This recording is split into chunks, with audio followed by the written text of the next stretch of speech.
কয়েকটা ভিডিওতে বলেছিলাম যে আওয়ামী লীগ ফিরে আসবে এবং দেশের প্রচলিত রাজনৈতিক দলগুলো আওয়ামী লীগকে ফিরিয়ে আনবে। আমি অনুমান করেছিলাম যে আওয়ামী লীগের সঙ্গে জামাতের একটা বন্ধন তৈরি হবে এবং জামাতের একটা গ্রিন সিগন্যাল থাকবে, সঙ্গে সঙ্গে সরকারেরও গ্রিন সিগন্যাল থাকবে এবং সেটা নিয়ে আওয়ামী লীগ মাঠে নামবে।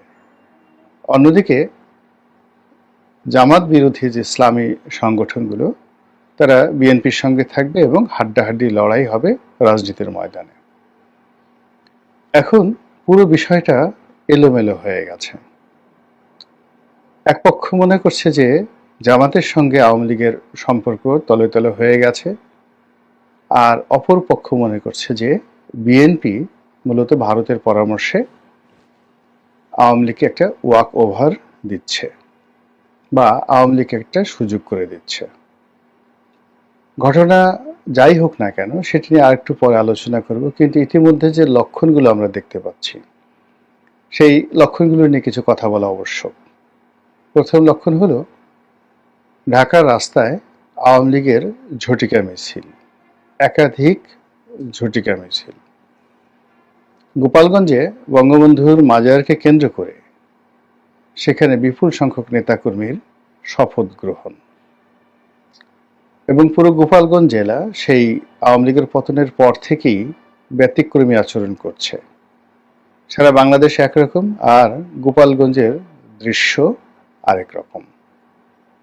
এবং এখন এই বাস্তবতায় বাংলাদেশে যে সকল এলাকাতে আওয়ামী লীগের প্রাধান্য রয়েছে এবং যে সকল এলাকার সংসদ সদস্য যারা দুর্নীতি কম করেছেন বা করেননি সে সকল এলাকা রীতিমতো এখনো পর্যন্ত আওয়ামী লীগের কর্তৃত্বে রয়েছে, নিয়ন্ত্রণে রয়েছে। তারা চাঁদাবাজি করছে না, চাঁদাবাজি অন্য লোক দিয়ে করাচ্ছে, কিন্তু পর্দার আড়ালে থেকে পুরো সামাজিক যে সংহতি সেই সংহতিতে আওয়ামী লীগের যে অবস্থান সেটি তারা ধরে রেখেছেন। সবচেয়ে আওয়ামী বিরোধী শক্তিদের জন্য দুঃসংবাদ হলো আওয়ামী লীগের সহায় সম্পত্তি দখল করে যারা এতদিন লুটপাট করে আসছিলেন তাদের জন্য দুঃসংবাদ হলো যে কিছু কিছু জায়গাতে আওয়ামী লীগের নেতাকর্মীরা রুখে দাঁড়িয়েছেন। তারা কিছু সহায় সম্পত্তির দখলে নিয়েছেন এবং কিছু জায়গা থেকে দখলকারীদেরকে মারধর করে তাড়িয়ে দিয়েছেন। আবার অনেকগুলো সম্পত্তি, ব্যবসা বাণিজ্য, সেগুলো পুনর্দখল করার জন্য তারা সর্বোচ্চ শক্তি নিয়ে তারা এগিয়ে আসছে। এবং এক্ষেত্রে তাদের পলিসি, অর্থাৎ যদি সমন্বয়কদেরকে মোকাবেলা করতে হয় তারা জামাতের সাহায্য নিচ্ছে, জামাতকে যদি মোকাবেলা করতে হয় বিএনপির সহযোগিতা নিচ্ছে, বিএনপিকে যদি মোকাবেলা করতে হয় তাহলে জামাত এবং সমন্বয়কদের সাহায্য নিয়ে স্থান কাল পাত্রভেদে তারা দ্রুত সিদ্ধান্ত নিচ্ছে। ইতিমধ্যে শেখ হাসিনার বেশ কয়েকটি অডিও ক্লিপ ভাইরাল হয়েছে।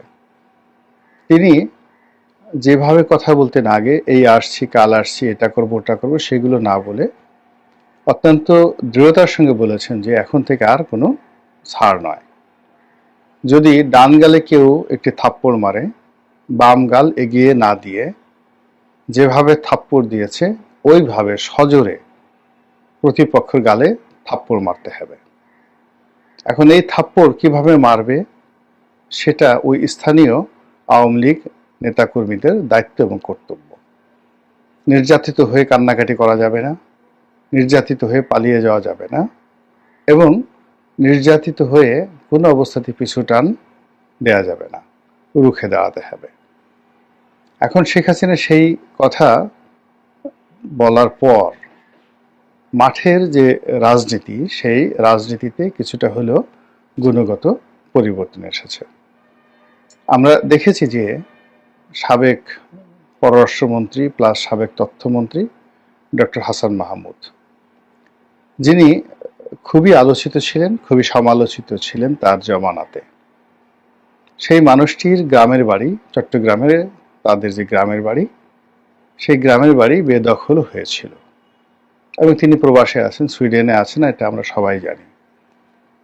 তো তার সেই বাড়িতে হঠাৎ করে দেখা গেল যে তার নিজস্ব লোকজন সেখানে বসবাস শুরু করেছেন, এবং সেই দৃশ্য ধারণ করার জন্য স্থানীয় কিছু সাংবাদিক যখন ক্যামেরা নিয়ে সেখানে উপস্থিত, অমনি সেই বাড়িতে যারা বসবাসরত লোকজন তারা সেই সাংবাদিকদের উপরে রীতিমতো ঝাঁপিয়ে পড়লো, ক্যামেরা ভাঙচুর করলো এবং তাদেরকে সেখান থেকে তাড়িয়ে দিল। এরকম একটা ভিডিও ফুটেজ রীতিমতো ভাইরাল হয়ে পড়েছে।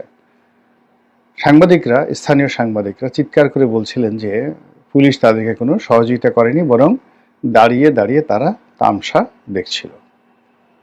এই যে আওয়ামী লীগের ফিরে আসা, অধিকতর শক্তি নিয়ে ফিরে আসা, এটা নিয়ে একটা আওয়াজ হচ্ছিল অনেক দিক থেকে। আওয়ামী লীগ ফিরে আসবে, ভয়ঙ্করভাবে আওয়ামী লীগ ফিরে আসবে, ছাত্রলীগ ফিরে আসবে, ভয়ঙ্করভাবে ছাত্রলীগ ফিরে আসবে, যুবলীগ ফিরে আসবে, ভয়ঙ্করভাবে ফিরে আসবে। এই কথাগুলো বিভিন্ন জায়গাতে তারা প্রচার করেছে।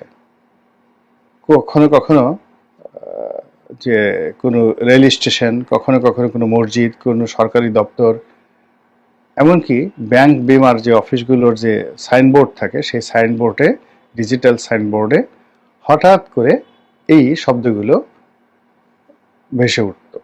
ছাত্রলীগ ফিরে আসছে আগের চেয়ে শক্তিশালী হয়ে, আরো ভয়ঙ্করভাবে।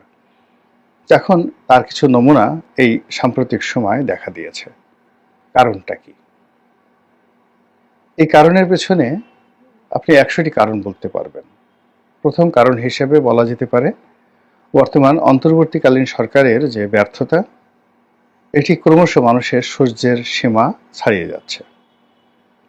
2 নম্বর হলো সরকার যা কিছু করার চেষ্টা করছে সবই লোক দেখানো, মানুষজন বিশ্বাস করছে না, এবং তাদের কর্মকাণ্ড, কথাবার্তা সবকিছুর মধ্যেই কাজের চাইতে নাটক বেশি। আমরা যে কথাগুলো বলি, নাটক কম করো প্রিয়। এর ফলে মানুষের মুখ দিয়ে বের হয়ে যাচ্ছে আগেই ভালো ছিলাম। এখন এটা আপনি বন্ধ করতে পারেন, অত্যাচার করতে পারেন, জুলুম করতে পারেন, কিন্তু ব্যাপারটা হলো মানুষের মুখ তো আপনি বন্ধ করতে পারবেন না। সে মানুষের মুখ থেকে July, August, September, October, November, অর্থাৎ 2024 সালের নভেম্বর থেকেই মানুষের মুখ থেকে বের হয়ে যাচ্ছে যে আগেই ভালো ছিলাম।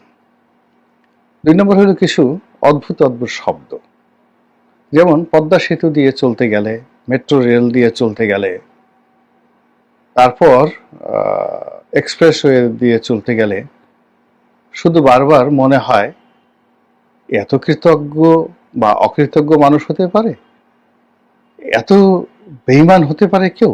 এই জিনিসগুলো ফেসবুকে এবং ওয়ালে বারবার ছেড়ে দেওয়া হচ্ছে এবং এটা প্রমোট করা হচ্ছে। ফলে কি হলো, আওয়ামী লীগ জমানার যে উন্নয়নমূলক কর্মকাণ্ড, তার পেছনে যে হাজার কোটি বা লক্ষ কোটি টাকার যে দুর্নীতির অভিযোগ, সেই অভিযোগগুলোকে ক্রমশ ভুলিয়ে দেওয়া হচ্ছে, এবং এটাই আমাদের দেশের নয়, সারা দুনিয়ারই একটা সাধারণ ট্রেন্ড। মানুষ বর্তমানকে স্মরণ করে, অতীতকে ভুলে যায়। দ্বিতীয় যে সমস্যা, সেটি হলো রাজনীতিতে এমন কিছু মেরুকরণ হচ্ছে যেগুলো জুলাই আগস্ট বিপ্লবের পরে কল্পনা করা যায়নি। এখন আমাদের দেশের শতকরা 100 জনের মধ্যে 100 জন মানুষ বিশ্বাস করেন ডক্টর মোহাম্মদ ইউনূস রাজনীতি করতে চান, তিনি ক্ষমতায় থাকতে চান। তাকে ক্ষমতায় রাখার জন্য নানা রকম কৌশল অবলম্বন করা হচ্ছে, এবং ছাত্রদের যে নাগরিক পার্টি করা হয়েছে, যেটিকে কিংস পার্টি বলা হয়, এই কিংস পার্টি সহ আরও একাধিক পার্টি তৈরি হচ্ছে এবং হওয়ার প্রক্রিয়াতে রয়েছে।